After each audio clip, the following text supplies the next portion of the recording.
Hi, everybody. Dr. White here with the tail end of section 2.6 on the negative binomial distribution.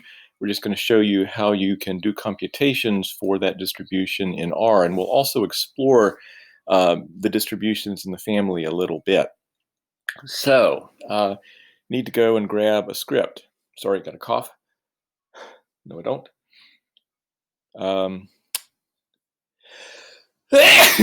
Okay, there we go. So we go to the common folder with .. /com, Dr. White's stuff, Math 331, and this time it's in an R script, so we'll go to scripts, and then section 2.6.R. Okay, so looking here at the table of contents, we got a number of topics to cover. Our first topic is just how to compute the probability mass function for the negative binomial. Let's set ourselves up a situation to work with. Let's say you're testing people for COVID-19, and let's say that everybody has a 2% chance to test positive, like you're just pulling people random out of the population, maybe 2% are positive. And let's say all the tests are independent, like the people have nothing to do with each other, they don't live together or anything like that. What's the chance that your third positive test occurs on the 160th test? So this has clearly got you into the negative binomial situation where you're waiting for your third success in a sequence of Bernoulli trials where the chance of success on each trial is 0.02. So it's kind of a sad thing. R defines negative binomials differently than the textbook does. For the textbook, the negative binomial random variable x is the number of trials to reach the rth success, all the trials included, successes and failures. But for R, capital X is just the number of failures along the way. So the number of failures until the rth success. So only counting up the failures. So if we want the chance that it takes 160 tests, then we've got to ask R for the chance that it takes 157 failures along the way. So we head to R, and there is an n-binome family of functions. They have letters in front of them, the usual letters. So like D n-binome is going to give you the probability mass function. P n-binome is going to give you the cumulative distribution. And R n-binome would give you random tries of the random variable. So we're going to have to ask for the chance that it's 157 failures along the way. There's a size parameter that says how many successes you're waiting for, and a prob parameter that says what's the chance of success on each trial. So let me do a command enter, and it's a pretty small value we see down in the console, only about 4 out of 1,000 chance that it takes exactly that number of tests. Okay, as far as the cumulative distribution function with the P n-binome, let's try one. What's the chance that you need 100 or fewer tests to find that third positive? Okay, well, if it's 100 and fewer tests, then that means 100 minus 3, 97 or fewer failures. So we head to P n-binome, but we just put in 97.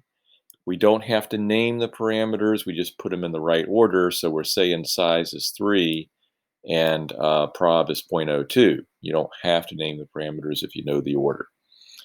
And give it a try, and there's about a 32% chance that you'll find your third positive person in 100 or fewer tests.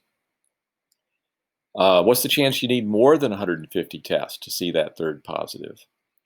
So that would be 1 minus the chance that it's less than or equal to 150. This would be how you ask for the chance that it's less than or equal to 150, so 1 minus it, and giving it a try, about a 42% chance. We've learned that geometric random variables that we met earlier are actually just a special case of negative binomials. A geometric with parameter p is just a negative binomial with that same parameter p, but you're just waiting for your first success. So you would think you could just do everything with n by nome, but R is nice to you, and it gives you a family of geom functions if you want to use them as well. So let's give them a try. Let's say you're waiting for your first head while flipping a weighted coin that has a 55% chance of landing heads every time it's flipped. What's the chance that you get that first head on your fourth flip? So, again, in line with the n binom, R is defining a geometric to be the number of failures along the way to the first success. And so, correcting my typos as I go here. So you would be doing a D geom for the 3 failures, and you got to state the prob.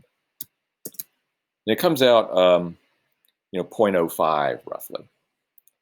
Now, geometrics are so simple, that you really, shouldn't necessarily run to a computer every time you want to compute them.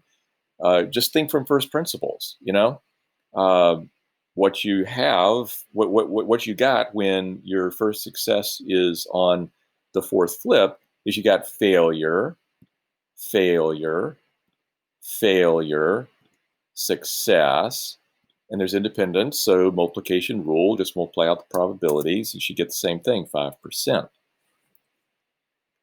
Let's take a look at pictures of PMFs for negative binomial distributions. Let's get the distExplore function from the bcscr package and run it.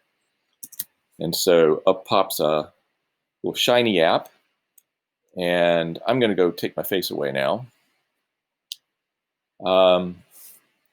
Let's go to negative binomial.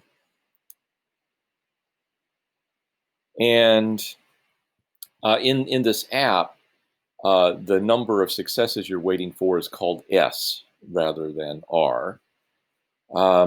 So there's formulas here for the expected value, the variance of a negative binomial, the probability mass function, and the moment generated function down at the bottom.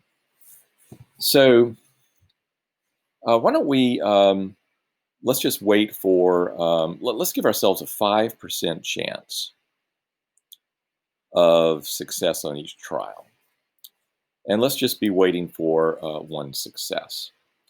So we're looking at a geometric there, and notice that the probability mass function is very much a right skewed.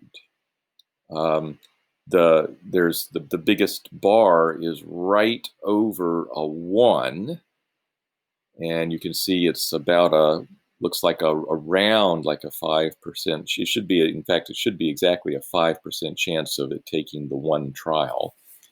And then the chances go down pretty quick. Very right skewed distribution.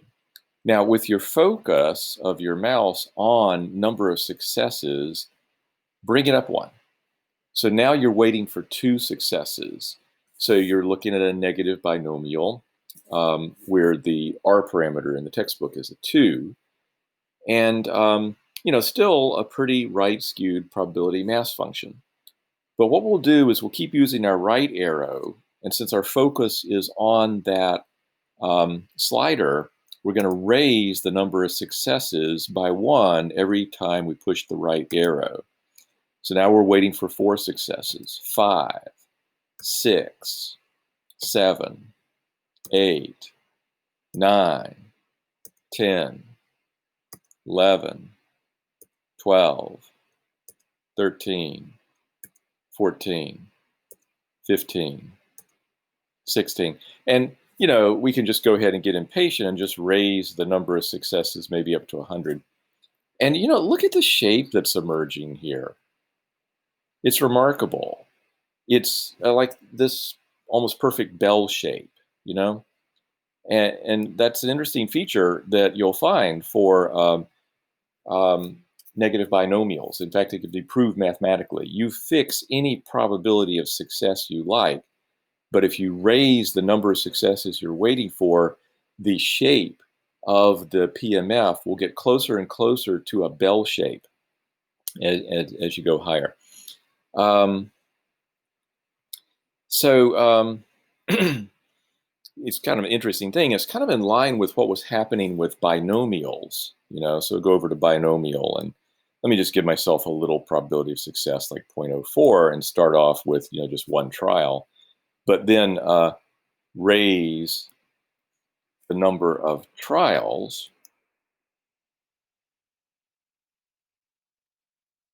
And if you just keep raising the number,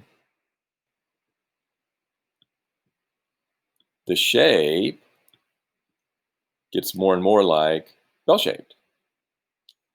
So there's something afoot there. And we'll keep thinking about that pattern over the coming weeks.